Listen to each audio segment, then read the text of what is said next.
Friends, ఈరోజు మీకు నేను తోటకూర కాడలతో ఒక మంచి చాలా రుచికరమైన కూర చూపిస్తాను. చూడండి, తోటకూర కాళ్ళు కొంచెం సాల్ట్ వేసి ఉడకబెట్టాను. ఉప్పు పసుపు వేసి కుక్కర్లో పెట్టి తీసాను. దీంట్లో నీళ్లు లేకుండా చూసుకోండి. చక్కగా నీళ్లు కొంచెం వేస్తే ఉడికిపోతాయి.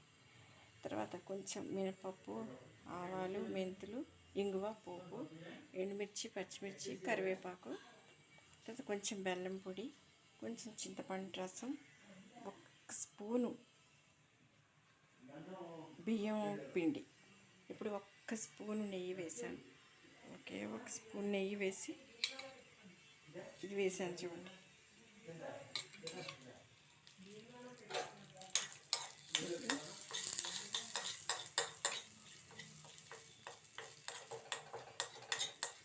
ఇలా ఇవి పూర్వకాలం మా నాన్నగారు వాళ్ళ రోజుల్లో చేసేవారు, కానీ ఇప్పుడు ఎవరికి తెలియదు. కానీ ఆరోగ్యానికి మంచిది.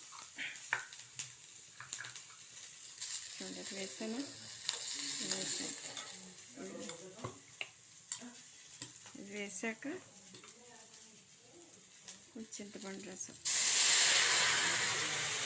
కొంచెం వేస్తే చాలు. చింతపండు రసం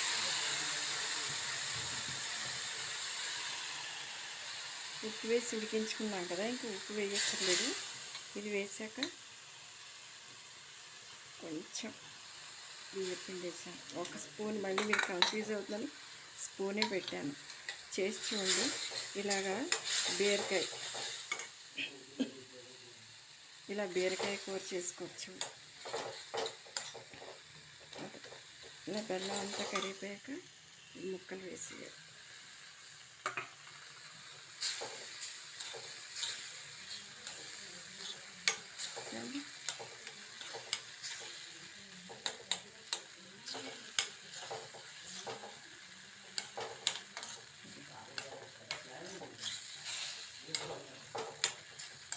సరే, ఎలా ఉందా? ఇది అన్నంలో కలుపుకోవచ్చు. అన్నిటికీ, చపాతీలకి బాగుంటుంది, అన్నిటికీ బాగుంటుంది. స్వీట్ కూర నచ్చిందా మీకు?